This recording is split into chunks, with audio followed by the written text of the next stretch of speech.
मुंबई भारत का वो metro city है जहां हर भारतीय के सपने सच होते हैं। सालों पहले ये सिटी बॉम्बे के नाम से जाना जाता था। हालांकि बॉम्बे से मुंबई तक के सफर में ये शहर काफी रोमांचक इतिहास समेटे हुए है। आपको जानकर हैरानी होगी कि भारत का कमर्शियल एंड फाइनेंशियल कैपिटल कहे जाने वाला ये शहर एक समय पर दहेज के रूप में एक विदेशी राजा को शादी के दौरान दे दिया गया था। सपनों की नगरी कहे जाने वाले इस शहर ने सदियों से कई बदलाव देखे। आज आपको मुंबई का जो चेहरा देखने को मिलता है ये हमेशा से वैसा नहीं था, बल्कि ये तो 7 आइलैंड में बटा हुआ आर्किपेलागो था, जिसे आर्किपेलागो ऑफ 7 आइलैंड्स के नाम से जाना जाता था। आखिर कैसे ये आइलैंड्स मिलकर एक शहर बने, किसने इस पोर्ट टाउन को बसाया और आखिर बॉम्बे मुंबई कैसे बना। सिविलाइजेशन की बात करें तो इंडिजीनियस ट्राइब स्टोन एज से ही इन सभी आइलैंड्स पर रहा करते थे।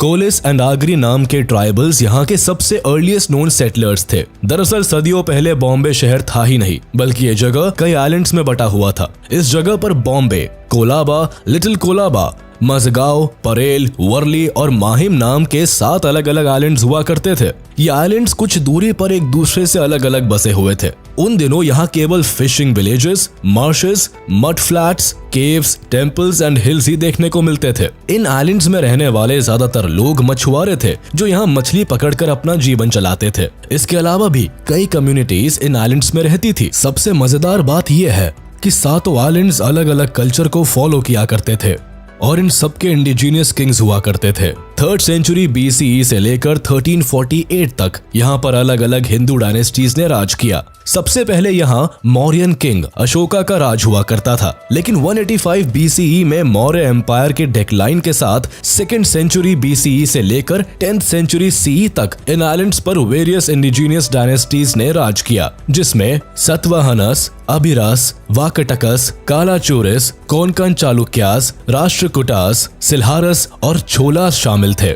1348 में दिल्ली सल्तनत ने इन सभी आइलैंड्स पर कब्जा कर लिया और यहीं से हिंदू रूलर्स की संप्रभुता भी समाप्त हो गई।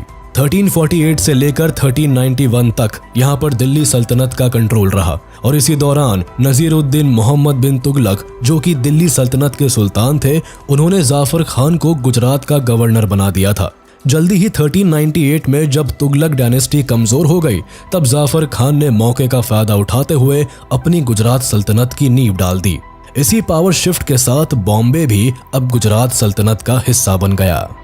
वैसे तो कहने को पोर्चुगीज 1509 में ही बॉम्बे पहुंच गए थे, लेकिन इन्हें बॉम्बे को पूरी तरह हासिल करने में 2 दशक तक का समय और लगा। 1534 में बॉम्बे पूरी तरह से पोर्चुगीज के कब्जे में आ गया। हालांकि पोर्चुगीज ने बॉम्बे पर ज्यादातर एग्रीकल्चरल एंड रिलीजियस डेवलपमेंट्स ही किए, तब भी इन्होंने शहर के चारों ओर रोड, कॉजवेज एंड कई फोर्ट्स का निर्माण किया, जिसमें Bombay castle, Bandra fort and mud fort जैसे कई किले भी शामिल है, जिससे इन आइलैंड्स में कम्यूट करना काफी इजी हो गया। पोर्चुगीज ने लगभग 1 सेंचुरी तक यहाँ राज किया और आखिरकार एक मैरिज ट्रीटी में पोर्चुगीज किंग जॉन 4 ने अपनी बेटी की शादी करते वक्त ये आइलैंड्स ब्रिटिश किंग चार्ल्स 2 को दहेज में दे दिया।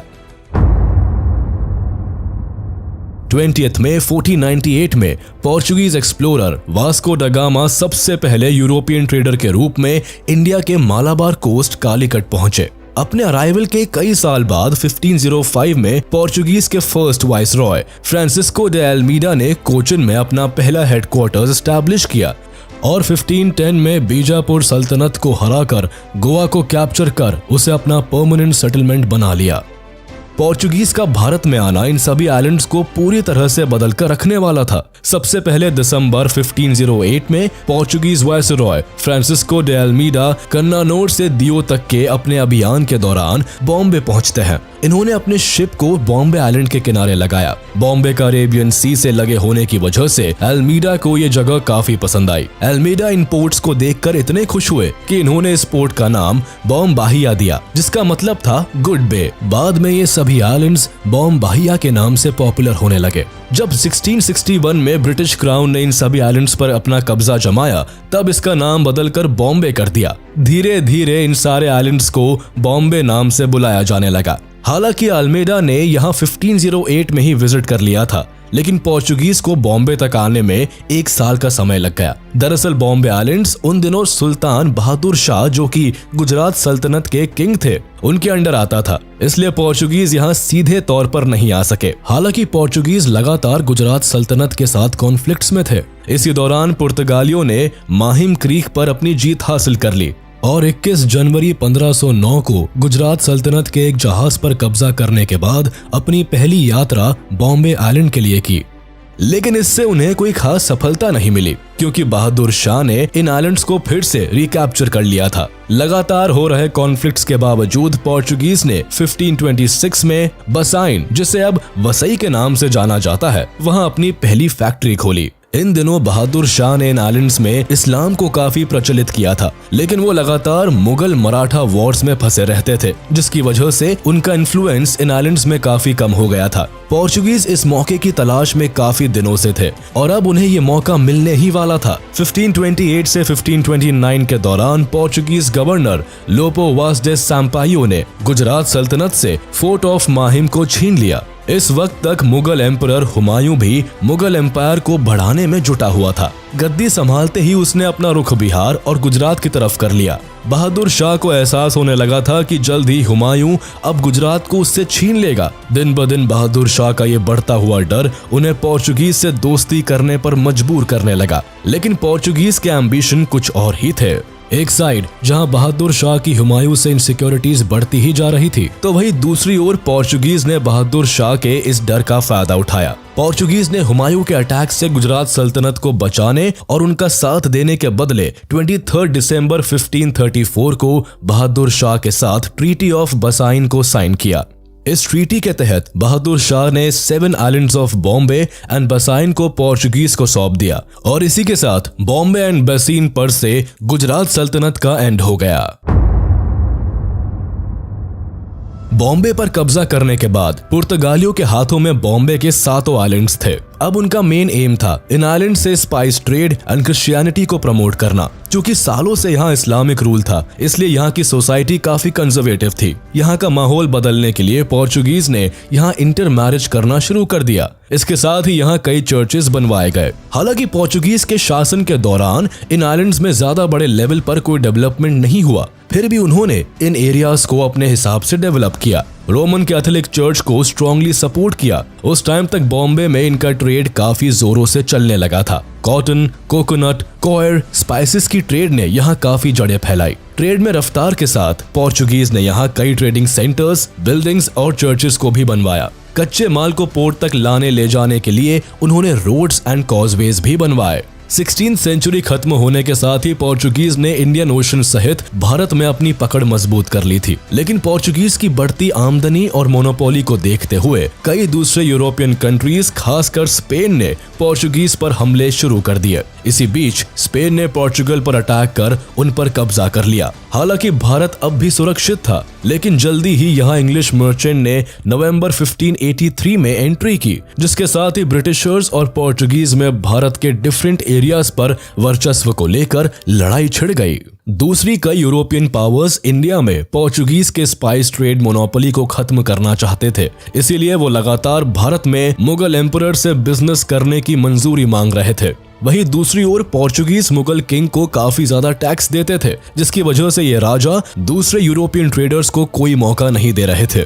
इसी दौरान 1612 में ईस्ट इंडिया कंपनी ने सूरत के स्वाली में अपने शिप्स को लगाया और यहाँ के गवर्नर से ट्रेड करने की मंजूरी मांगी। लेकिन बदले में उनके 2 ट्रेडर्स को गिरफ्तार कर लिया गया, जिसके बाद पोर्चुगीज और ब्रिटिश ईस्ट इंडिया कंपनी के बीच में यहाँ एक बैटल हुई, जिसमें ईस्ट इंडिया कंपनी जीत गई। इस बैटल को बैटल ऑफ स्वाली कहा जाता है, जिसमें पहली बार पोर्चुगीज को किसी दूसरी यूरोपियन कंपनी ने हराया था। इस जीत के बाद पोर्चुगीज की इंडिया में न सिर्फ ट्रेड मोनोपोली खत्म हुई, बल्कि उनकी क्रेडिबिलिटी भी खराब हो गई। इसके साथ ही ईस्ट इंडिया कंपनी को इंडिया के कुछ एरियाज में ट्रेड की परमिशन भी मिल गई। एक तरफ ब्रिटिशर्स अपने ट्रेड को भारत में एक अच्छे लेवल पर ले जाने के लिए जी जान लगा रहे थे, तो दूसरी ओर middle of the 17th century तक भारत में डच की पावर काफी ज्यादा बढ़ती नजर आ रही थी। धीरे धीरे अब ईस्ट इंडिया कंपनी भारत में अपने पांव फैलाने लगी। इधर पोर्चुगीज का वर्चस्व भी भारत से कम होता जा रहा था। ब्रिटिशर्स इस बात को बहुत अच्छी तरह जानते थे कि अगर उन्हें भारत में ट्रेड करना है तो जल्दी ही उन्हें सारे कोस्टल एरियाज में अपना कंट्रोल स्टैब्लिश करना होगा। हालांकि उन दिनों ईस्ट इंडिया कंपनी अपना ट्रेड मेनली पटना, सूरत, कोलकाता और गुजरात में ही कर रही थी, लेकिन दूसरी कंट्रीज को भारत में आने से रोकने के लिए उन्हें वेस्टर्न कोस्ट को भी सुरक्षित करना था। बॉम्बे आइलैंड्स भी इंडिया के वेस्टर्न कोस्ट में ही था, जहां अरेबियन सी के रास्ते थे। दूसरे कंट्रीज के ट्रेडर भारत की तरफ आ सकते थे। ईस्ट इंडिया कंपनी किसी भी हाल में किसी और को भारत पर अपना राज जमाने नहीं देना चाहती थी, जिस कारण ईस्ट इंडिया कंपनी के सुझाव पर ब्रिटिश एम्पायर की सूरत काउंसिल ने बॉम्बे को पोर्चुगल के किंग जॉन 4 से एक्वायर करने के बारे में सोचा। इस सोच को हकीकत में लाने के लिए ब्रिटिशर्स ने पोर्चुगीज के सामने मैरिज का प्रपोजल पेश किया, जिसमें British king Charles second of England और Portuguese princess Catherine of Braganza, जो कि पोर्चुगीज किंग जॉन 4 की बेटी थी, उनकी शादी का प्रपोजल दिया गया। ये शादी कम और स्ट्रेटेजिक अलायंस ट्रीटी ज्यादा लगती थी, जिसके प्रपोजल में शर्तों की एक लिस्ट थी। इन्हीं शर्तों में से एक शर्त ये थी कि पोर्चुगीज को बॉम्बे के 7 आइलैंड्स को शादी में गिफ्ट के तौर पर इंग्लैंड को देना होगा। शादी का यह प्रपोजल 1661 में ही ब्रिटिशर्स ने पोर्चुगीज को दे दिया था, लेकिन पोर्चुगीज के कई मिनिस्टर्स इस बात के खिलाफ थे। इसके अलावा प्रिंसेस भी इस शादी को मानने से इनकार करती रही, क्योंकि उन्हें किंग ऑफ इंग्लैंड के कई रिश्तों से ऐतराज था। लेकिन डचेस का बढ़ता इन्फ्लुएंस अब पोर्चुगीज को डराने लगा था। 16th सेंचुरी के अंत में डचेस इंडियन ओशन में पोर्चुगीज की मोनोपोली को चैलेंज करने लगे। उन्होंने वो बिजनेस जिस पर पोर्चुगीज का एकाधिकार था वो उनसे छीनने लगे। अब डचेस भारत के अलावा दूसरे ईस्टर्न देशों में भी घुसने लगे और मसाले, सिल्क और गोल्ड का बिजनेस करने लगे। देखते ही देखते उन्होंने पोर्चुगीज के बिजनेस को तेजी के साथ छीनना शुरू कर दिया। 17th सेंचुरी के एंड तक तो नीदरलैंड्स यूरोप का सबसे धनी देश बन गया। डचेस के इस बढ़ते कॉलोनाइजेशन को देखकर पोर्चुगीज अब डर गए। उन्हें ब्रिटिश ईस्ट इंडिया कंपनी से दोस्ती करने में अपना फायदा दिखने लगा। उन्होंने सोचा कि अगर ब्रिटिश क्राउन से संबंध अच्छे हो जाए तो डचेस को भारत में आने से रोका जा सकता है। इसी बात को मद्देनजर रखते हुए वो भी मैरिज ट्रीटी पर अग्री हो गए। फिर 1668 में ये शादी हुई और शादी के बाद 27 मार्च 1668 को बॉम्बे आइलैंड्स पर इंग्लैंड का राज हो गया। अब पोर्चुगीज के लिए ऐसा करना कोई बड़ी चीज नहीं थी। उन्होंने बॉम्बे का वो उभरता भविष्य नहीं देखा था जो ब्रिटिशर्स देख पा रहे थे। इस कारण शादी का प्रस्ताव मानते हुए दोनों देशों के बीच रिश्ते कामयाब रहे और दहेज में बॉम्बे इंग्लैंड के किंग को सौंप दिया गया।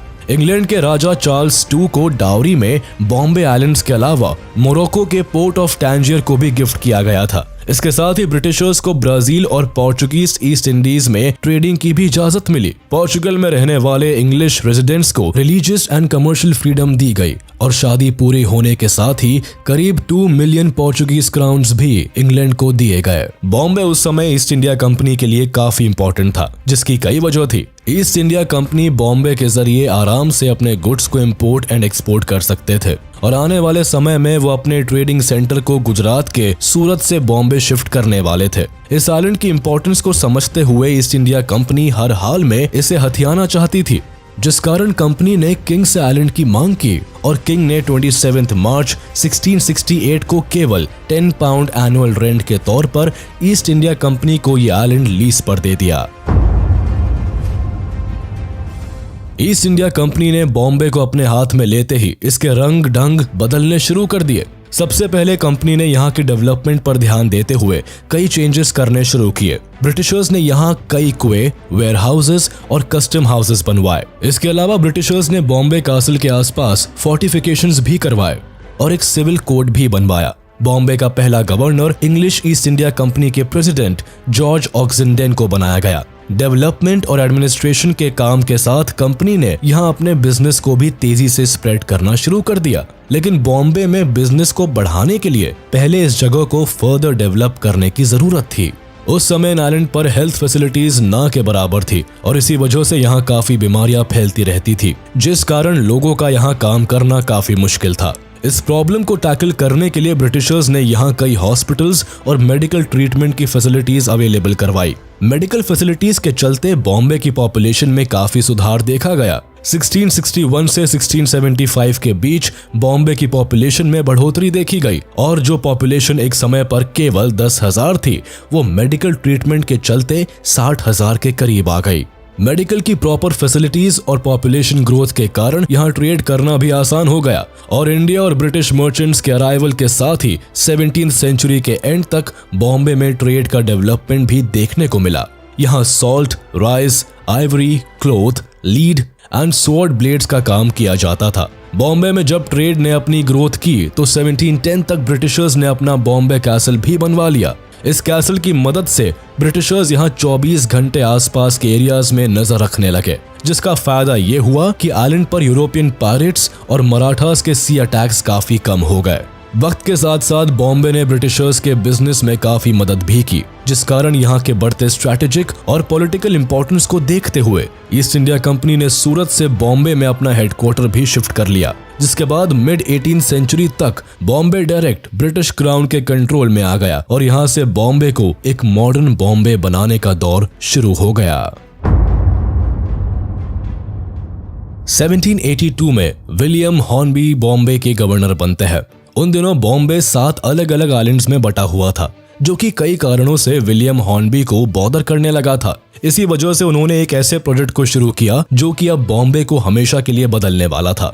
दरअसल इन सभी आइलैंड्स पर आने जाने के लिए ब्रिटिश ट्रेडर्स को बोट और शिप का सहारा लेना पड़ता था। ऐसी हालत में जब भी बाढ़ या सुनामी आती थी तो ये सारे बोट्स बर्बाद हो जाते थे, जिससे कि ईस्ट इंडिया कंपनी को काफी नुकसान का सामना करना पड़ता था। इसके अलावा सूरत पोर्ट मुगल साम्राज्य का सबसे महत्वपूर्ण बंदरगाहों में से एक था, तो ईस्ट इंडिया कंपनी को मुगलों से हमेशा ही डर लगा रहता था। उन्हें अब एक नए बंदरगाह की जरूरत भी थी, जहां वो मुगल किंग्स की नजरों से दूर खुद को फ्लरिश कर सके। इसके अलावा 7 आइलैंड्स के एडमिनिस्ट्रेशन को संभालने में भी ईस्ट इंडिया कंपनी को दिक्कतें आ रही थी। इन्हीं सारी परेशानियों को दूर करने के लिए विलियम हॉर्नबी ने इन 7 आइलैंड्स को जोड़ने के लिए वेलार्ड रिक्लेमेशन प्रोजेक्ट शुरू किया। इन्हें पता था कि जब ये 7 आइलैंड्स आपस में जुड़ जाएंगे तब यहाँ ट्रेड, डेवलपमेंट और एडमिनिस्ट्रेशन को मैनेज करना आसान हो जाएगा। इस सपने को हकीकत करने के लिए उन्होंने इन 7 आइलैंड्स के बीच कॉजवेज बनाने लगे, जिसे ऑफिशियली हॉर्नबी वेलार्ड रिक्लेमेशन प्रोजेक्ट का नाम दिया गया। इस प्रोजेक्ट का मकसद था कि 7 आइलैंड्स के बीच की दूरी को मलबों से भरकर जोड़ दिया जाए। 7 आइलैंड्स को जोड़ने का ये प्रोजेक्ट 1782 में शुरू हुआ और 1845 में आकर खत्म हुआ। इस तरह हमें वो बॉम्बे शहर मिला जिसे आप आज मुंबई के नाम से जानते हैं। अब जब 7 आइलैंड्स को जोड़ दिया गया तो ब्रिटिशर्स ने भारत को लूटने के लिए एक अलग से पोर्ट विकसित कर लिया। कॉजवेज बनने के साथ ही बॉम्बे में अब फैक्ट्रीज लगने लगी। इन फैक्ट्रीज में ब्रिटिशर्स भारत के कच्चे माल को स्टोर किया करते थे और सीधे यहीं से सारा सामान इंग्लैंड भेज दिया जाता था। इसी तरह इंग्लैंड से आए फिनिश गुड्स को यहीं से पूरे देश में बेचने के लिए ले जाया जाता था। यहाँ फैक्ट्रीज बनाने के लिए ब्रिटिशर्स को चीप लेबर की जरूरत थी, इसलिए उन्होंने बाहरी राज्यों से लोगों को लाना और यहाँ बसाना शुरू कर दिया। देखते ही देखते ये शहर अब कलकत्ता की बराबरी करने लगा था और कुछ समय में ही ब्रिटिश ईस्ट इंडिया का भी फाइनेंशियल कैपिटल भी बनने वाला था। लेकिन अब भी यहाँ सड़कों की कमी थी, जिसकी वजह से ईस्ट इंडिया कंपनी ने अपने ट्रेड को और अच्छी तरह से ऑपरेट करने के लिए यहाँ कई सड़कें बनवाई। देश के कोने कोने से कच्चे माल, मेटल्स, मसालों और सिल्क को तेजी के साथ पहुंचाने के लिए 1845 आते आते ब्रिटिश ने इंडिया में रेलवे सर्विसेज भी शुरू कर दी थी, जो कि बॉम्बे ब्रिटिश इंडिया के फाइनेंशियल हब के रूप में उभर गया था। तो यहाँ एलीट क्लास के ऑफिसर्स और लोग भी रहा करते थे। इन्हीं लोगों को फैसिलिटेट करने के लिए ब्रिटिशर्स ने भारत में पहली बार पैसेंजर ट्रेन भी बॉम्बे में ही चलाई थी। 1853 में ये ट्रेन बोरी बंदर से थाने के बीच चलाई गई।